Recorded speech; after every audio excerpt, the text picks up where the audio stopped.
Olá, meus queridos irmãos e amigos que nos acompanham nessas devocionais que periodicamente estamos fazendo e, pela graça de Deus, está alimentando e fortalecendo a vida espiritual, o coração e a fé de muitos que nos acompanham. Deus a todos nós abençoe.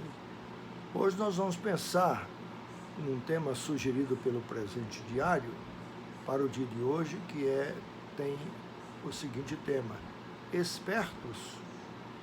Está baseado em Josué capítulo 9. Como é um texto de 27 versículos, eu não vou ler, mas o assunto é bem interessante. Trata sobre a esperteza, naturalmente a esperteza humana. Bem, a mentira tem pernas curtas, diz o ditado.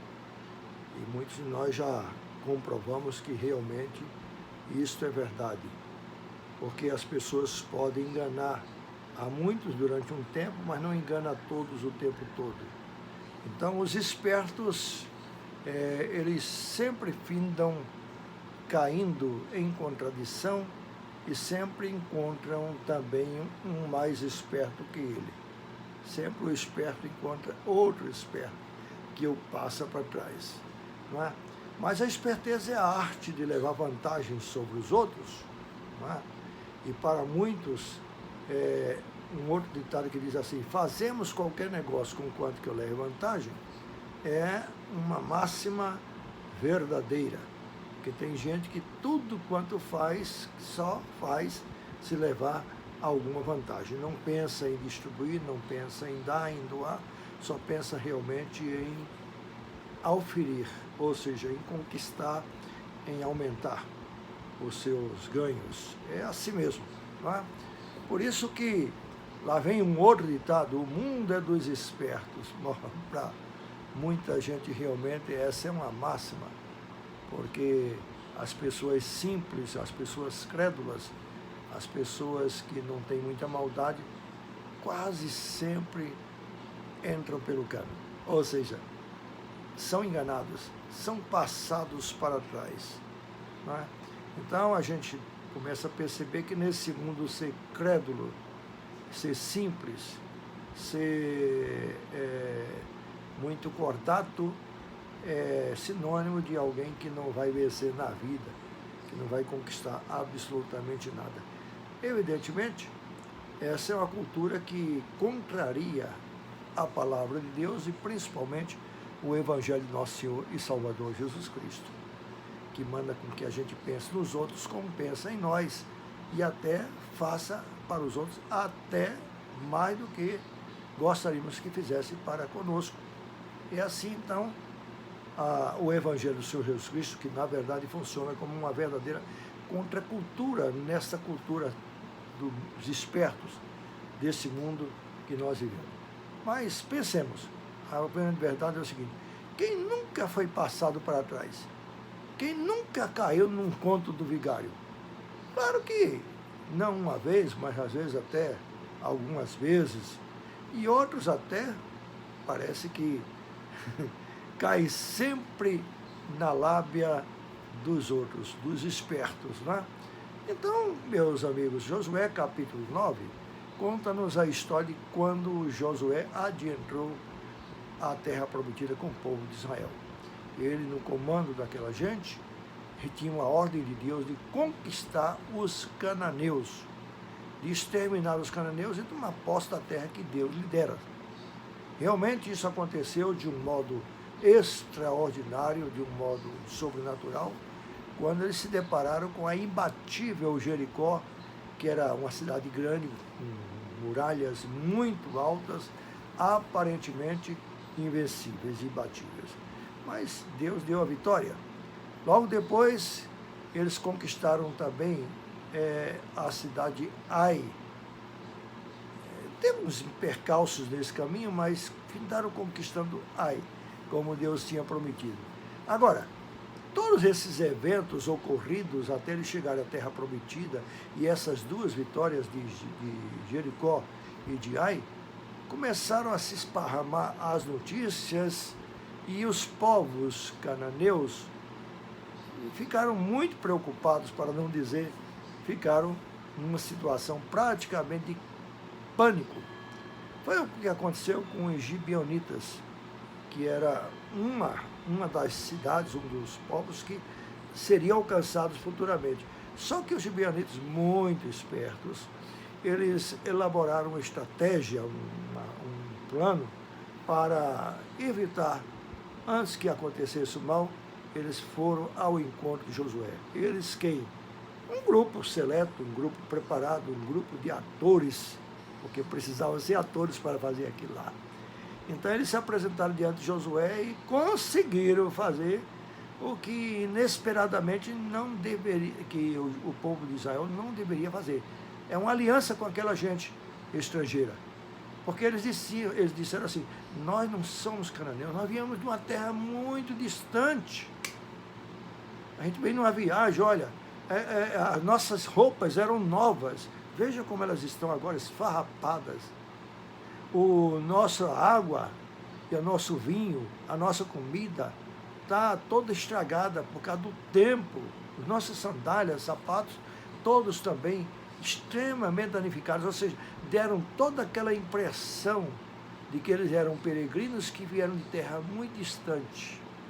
E a terra muito distante que eles vieram foi ao encontro de Josué e do povo de Israel para saudá-los e dizer assim, boas-vindas, olha, nós queremos servir a vocês, nós queremos lhes dar as boas-vindas e etc. Mas nós somos de muito distante, nós não somos cananeus. A estratégia foi montada de um modo convencedor. Aliás, o vigarista, nossa, é a profissão deles, eles são convencedores. Por isso tanta gente cai nos contos, tanta gente cai na lábia desses estelionatários, né? No plano deles é quase sempre, quase perfeito. Não é perfeito, mas é quase perfeito.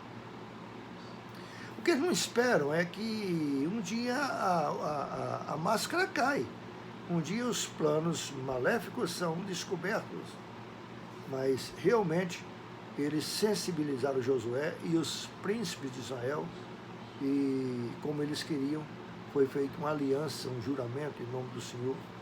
Eles tornar-se-iam servos do povo de Israel, mas não seriam destruídos como era a ordem de Deus, destruir todos os cananeus. Não me questione agora porque Deus mandou fazer isso aí, tá? Por favor. Mas vamos nos ater ao texto que é sobre a esperteza. Então a esperteza funcionou, mas como disse, a mentira tem pernas curtas, então 3 dias depois a estratagema foi descoberta. O plano dele foi descoberto. Não é? O povo de Israel mesmo tiveram modos e meios de fazer uma pesquisa, uma fiscalização, uma inquirição, correr atrás da verdade e findaram descobrindo. Só que quando eles foram descobertos, então eles disseram assim, olha, vocês juraram em nome de Deus que não nos matariam. Às vezes apelaram para o juramento. E realmente o juramento estava de pé. Puxa vida, Josué teve de honrar então o compromisso. Muito bem. Essa estratégia dos gibeonitas mostra que eles eram realmente muito espertos, muito embora o próprio texto da Bíblia diz que eles eram homens muito valentes, os gibeonitas. Mas eles foram poupados dessa destruição, não é? Por causa da aliança ou dos juramentos que o povo de Israel fez com eles, não é?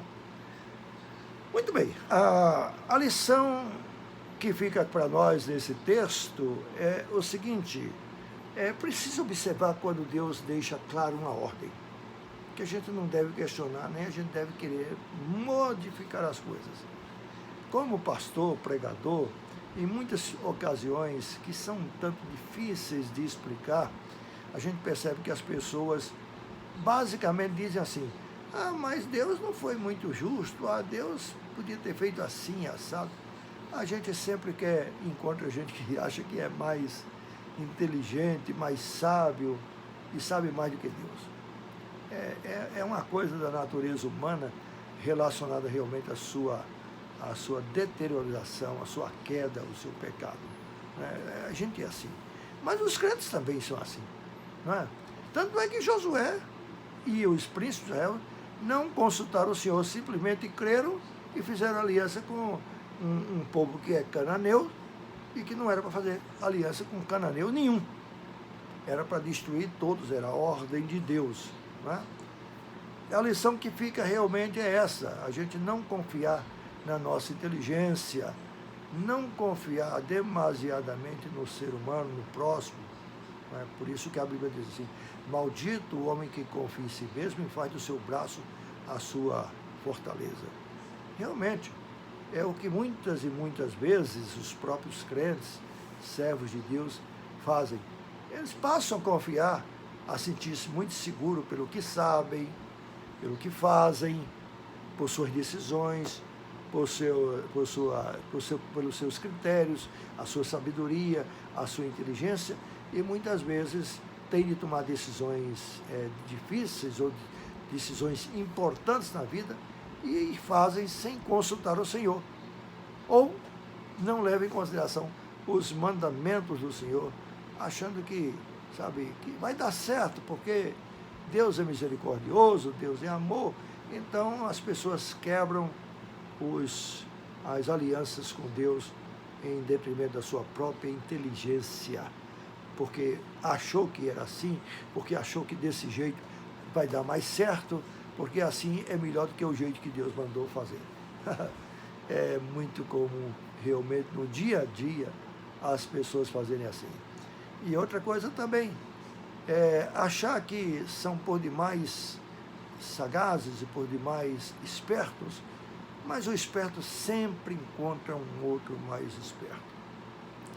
Então, quem minimiza o seu estado de pecador, de limitação, de mente embotada também, quem minimiza e avulta a sua própria capacidade, passa a confiar na sua própria capacidade, dá sempre, desculpa dizer, com os burros na água.